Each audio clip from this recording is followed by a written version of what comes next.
The roast was perfectly golden, the gravy thick and rich, just the way Patricia had made it every Sunday since her children were small. She moved around the dining room with practiced ease, laying out Yorkshire puddings and spooning vegetables with quiet care. Her daughter Louise scrolled through her phone, barely glancing up, while Greg, Louise's husband, cradled a glass of red wine, half empty. "Seriously, Mum, you should sit down," Louise said at last. "You're not at that dusty shop now."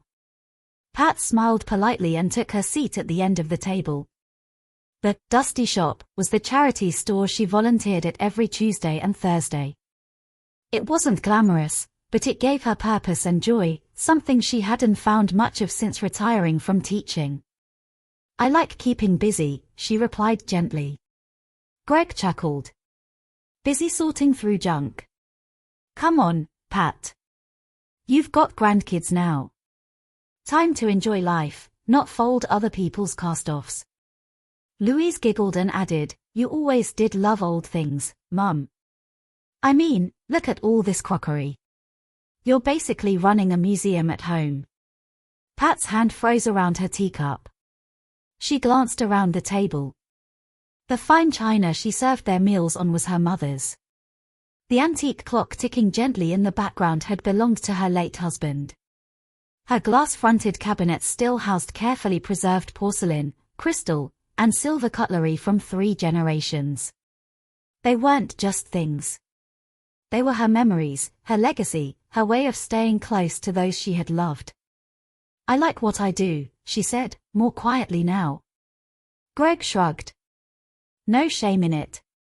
Just funny, isn't it? You work your whole life, retire, and then go back to dealing with other people's rubbish. Bit tragic, really." The room went silent for a moment. Even the ticking of the clock felt louder. Pat pushed a pea across her plate, then took a sip of her now cold tea.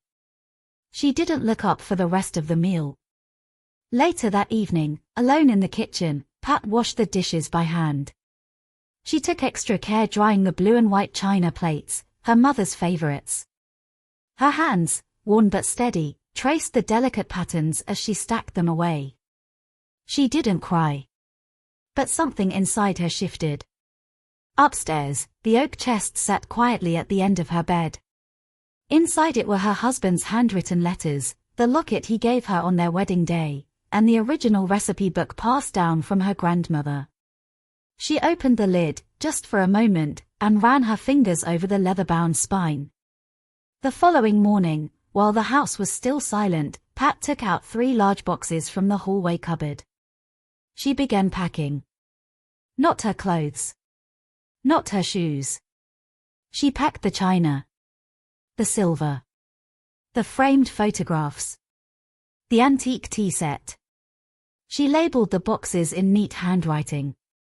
Donation. For the shop. It had been 3 days since Pat delivered the boxes to the charity shop. The manager, Margaret, a kind woman in her 50s, had gasped when she opened the first crate. "These are exquisite, Pat. Are you sure you want to part with them?" Pat had only nodded. They were never truly appreciated where they were. Each day that week, customers crowded the small shop in Norwich. Word had spread that antique silverware and authentic Victorian china were on display, and collectors came in whispering and pointing. Margaret carefully placed the most valuable items in the locked cabinet, with handwritten notes by Pat describing their origin. One box, though, hadn't been unpacked. It had gone missing the moment it was brought in. A smaller one, labeled in the same neat handwriting, for someone who values stories. Margaret assumed it was still in the back room, but she couldn't find it. They searched the storeroom twice. The volunteers had no memory of seeing it. No one could explain where it had gone. Pat, meanwhile, felt a strange calm. She hadn't asked about the missing box. Some things, she believed, found their own way to where they belonged. That Friday, Louise showed up at Pat's house unannounced. Her eyes were red-rimmed, her coat unbuttoned, and she didn't even knock. "Where are they?" she barked, standing in the hallway like a police officer. Pat looked up from her crossword, not startled in the slightest. "Where's what, darling?" "The cabinet's empty. The silver's gone. The china. Everything." "Where is it?" "In the hands of people who'll care for them," Pat replied, setting her pen down. "Where they're wanted." Louise stormed into the sitting room. "You donated them? All of them? Without telling me? Without asking?" Pat nodded slowly. "They were never yours to inherit. They were mine to give." Louise's voice cracked. "They're family treasures." Pat stood. "Exactly. But you made it clear what you thought of them." "Of me? I've just adjusted my actions to match your attitude." Greg arrived shortly after, his voice already raised as he stepped inside. "Pat, this is ridiculous. You're emotionally blackmailing us now." She stared at him with a look she had never used before. It silenced him instantly. "No, Greg. I'm doing what you both always do. Making a choice without considering how it might make someone else feel." They left half an hour later, empty-handed and furious. That evening, Pat returned to the shop just before closing time. Margaret was still behind the counter. "It's been a week, and still no sign of that little box," she said. "I feel awful about it, Pat." But Pat only smiled. Maybe it was never meant to be opened here. She walked home in the soft twilight, scarf around her neck, gloves in hand. In her coat pocket was a note she hadn't told anyone about. It had arrived that morning in an envelope with no return address. Inside, in looping cursive, was written, "I know what these mean. I promise to treasure them the way they deserve." Pat folded the note, tucked it back into her pocket, and crossed the quiet street with steady steps. The days that followed were unusually quiet. Pat's home, now stripped of its finery, felt lighter somehow. The walls, once crowded with framed memories, now showed pale outlines where pictures had hung. Yet Pat didn't feel their absence. She felt space. Space to breathe. To begin again. She spent more time at the charity shop, sorting, cleaning, and arranging displays. People often came in just to speak with her. They asked about the china sets, about the silver tray that sold within hours, about the origins of the delicate glass figurines. "You've got an eye for history, love," an old gentleman once said, tipping his cap as he left with a tea set. Pat simply smiled. She didn't speak of where they came from. That part was no longer relevant. But one chilly Thursday morning, something unexpected happened. Pat had gone to the local bookshop after her shift. It was a narrow little place tucked between a bakery and a barber's, and the scent of old paper always brought her comfort. She moved between the shelves slowly, pausing at memoirs and forgotten novels. Then, in the corner, she heard it. A whisper. Not a sound of voice, but the faint rustle of paper, the kind made when someone carefully closes a leather-bound book. She turned. No one was there. Only the light from the window falling gently across the wooden floor. On the shelf before her was a display titled, "Donated Treasures." It featured rare books acquired through estate gifts and private contributions. And right there, in the middle, was a book she knew too well. The leather cover. The initials embossed in gold. F.H. Frederick Holloway. Her late husband. It was his personal journal, the one he kept during his travels as a young man before they met. He had read her passages from it during their courtship, always with a chuckle and a story to match. Pat hadn't seen the book in years. She thought it was still in the chest upstairs. She reached out, trembling slightly, and opened it. Inside the front cover was an envelope.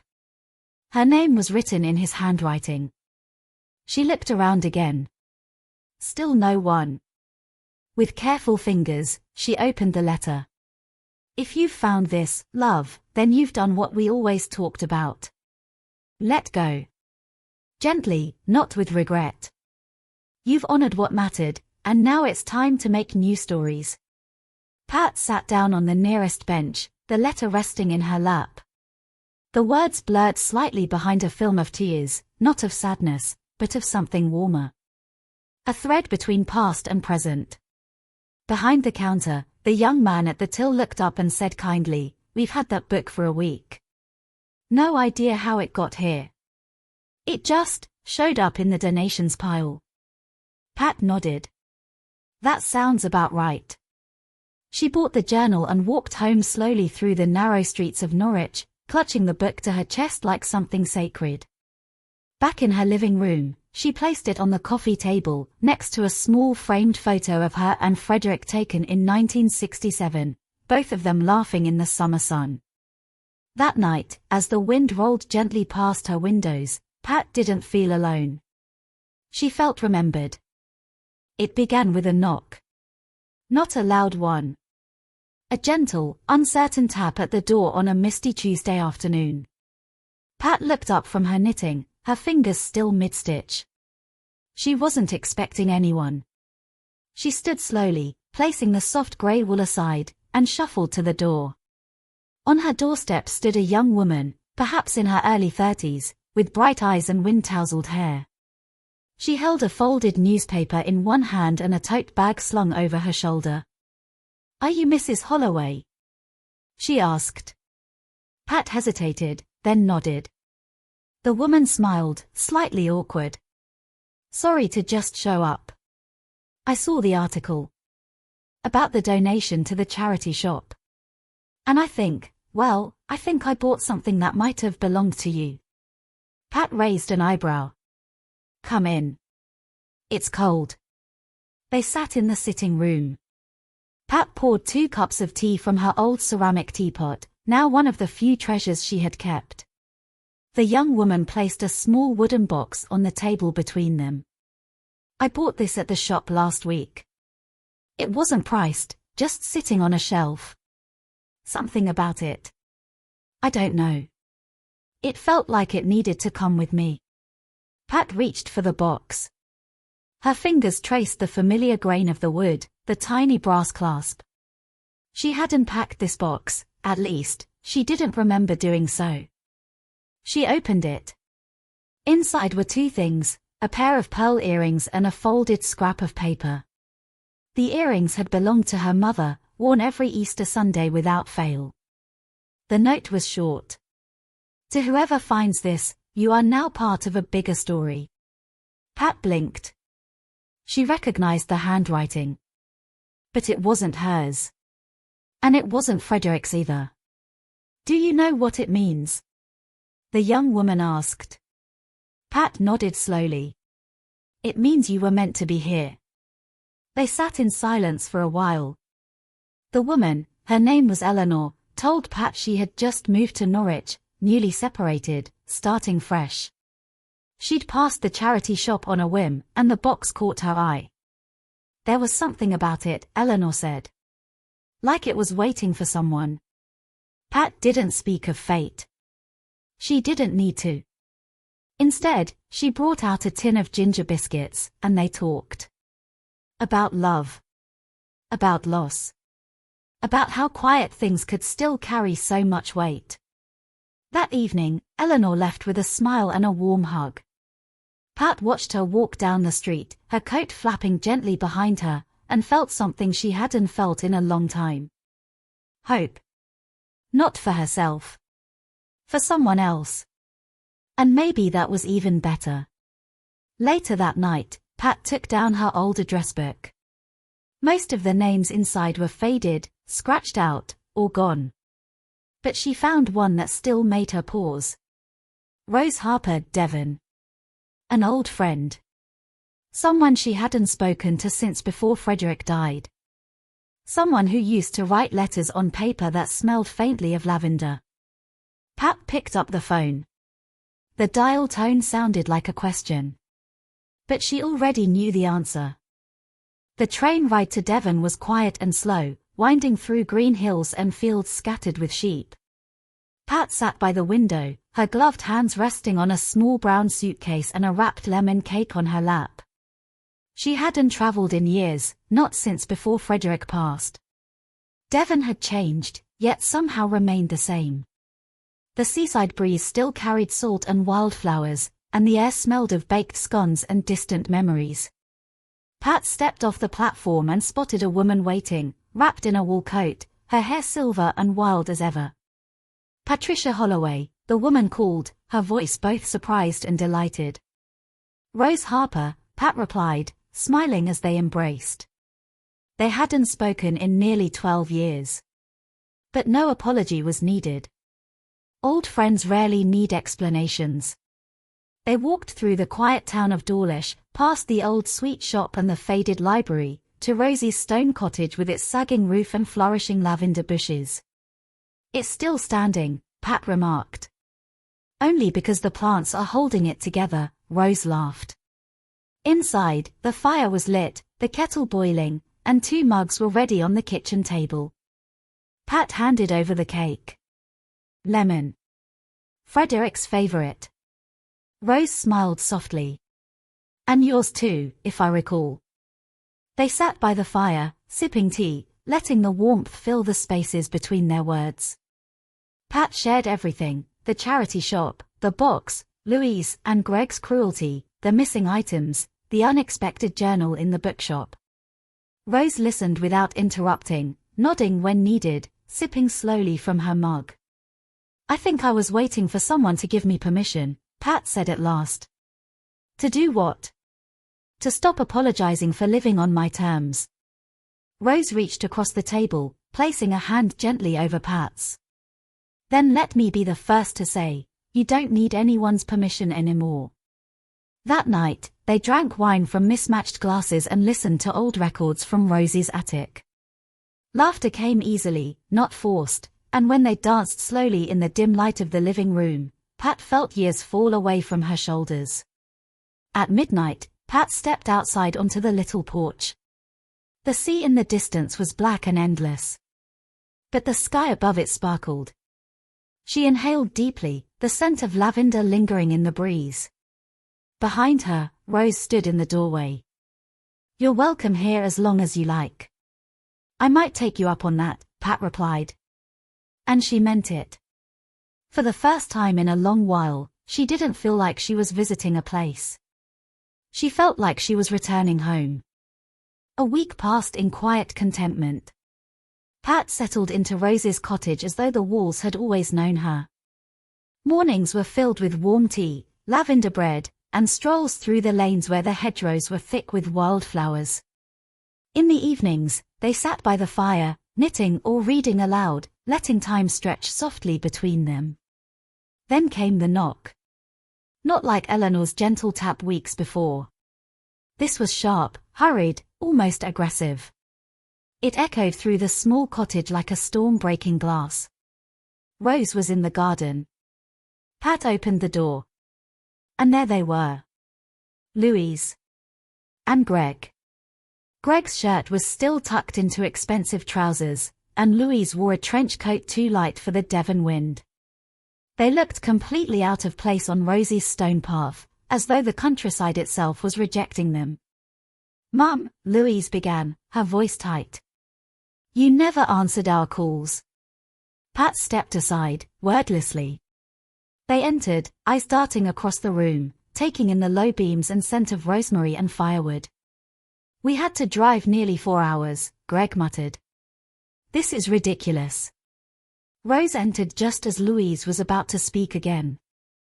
She took one look at the couple, then at Pat, and simply said, I'll be in the garden. Greg didn't wait. We heard you've been giving away more of the family collection. That tea set from Uncle Harold's line. It was at a fair. Someone said it had your name on the donation slip. Pat sat down, her hands folded calmly in her lap. Yes. I gave it to the fundraiser. They raised £800 for cancer support. Louise gaped. You had no right. I had every right, Pat replied. It was mine. Greg paced. You're making this personal. It's about heritage. About what we pass down. Funny, Pat said, when I passed it to you in life, you mocked it. Called it clutter. Louise flared. We were stressed that day. You were cruel. There's a difference. Silence settled between them. It was the first time Pat had said those words aloud. Greg looked away. Louise's eyes welled, but she blinked the tears back. Mum, please, she said more softly now. We didn't come to fight.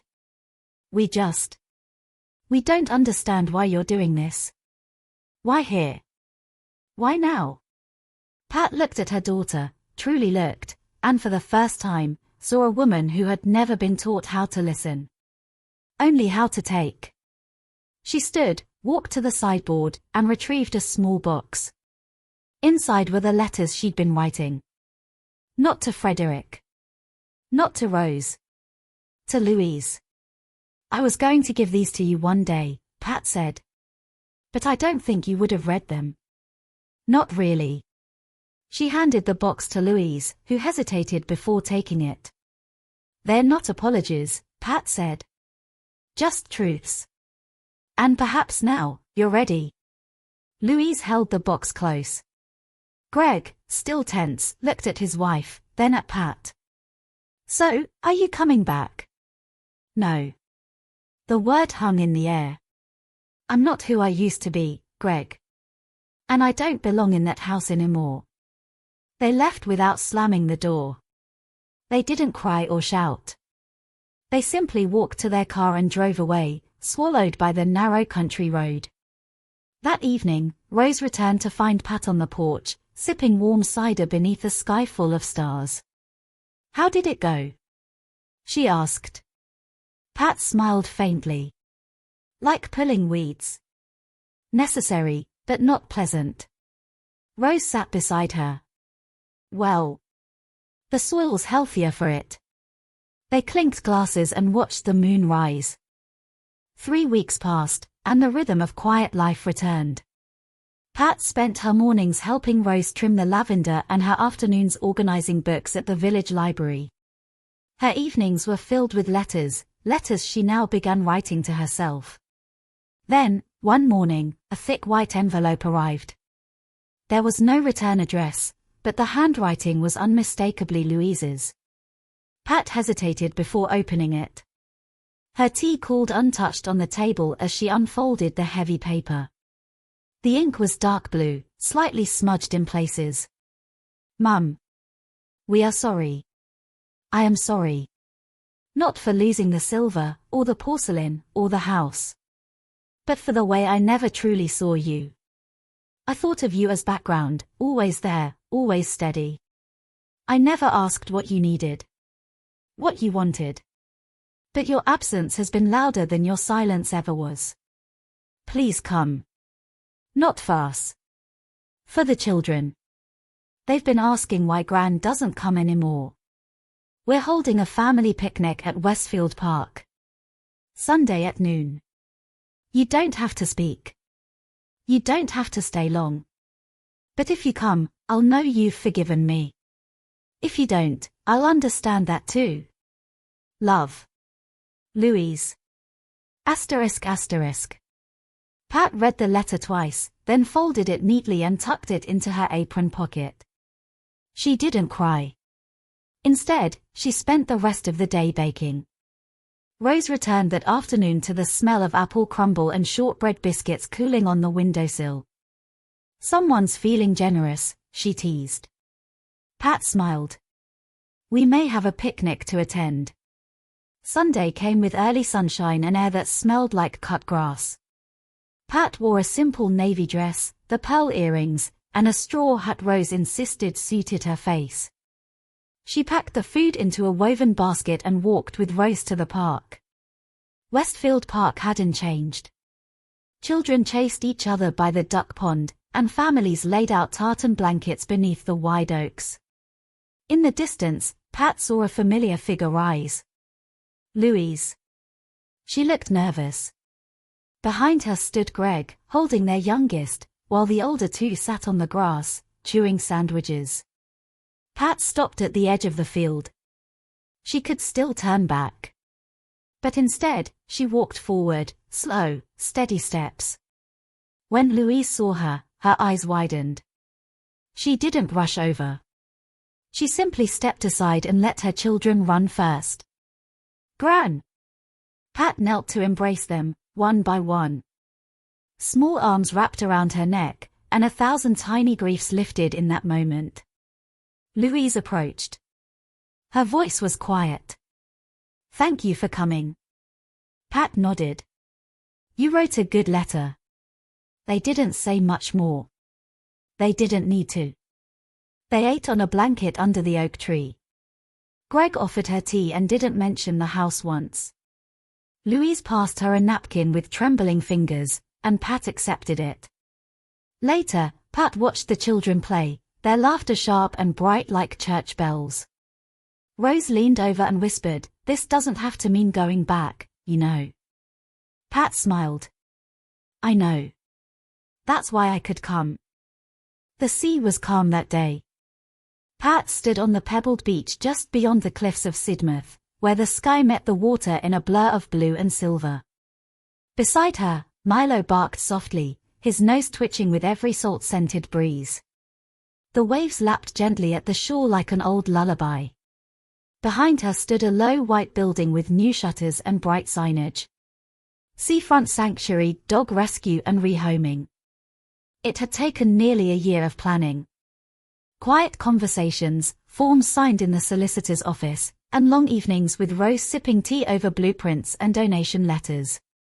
The cottage in Norwich had been sold, not out of anger, but with purpose. The funds, combined with the modest savings Pat had protected from Louise and Greg's grasp, became the seed that transformed this seaside property into a shelter. It wasn't grand, but it was full of warmth. Kennels with windows that let the morning sun flood in, a small clinic, and a garden where the dogs could run freely.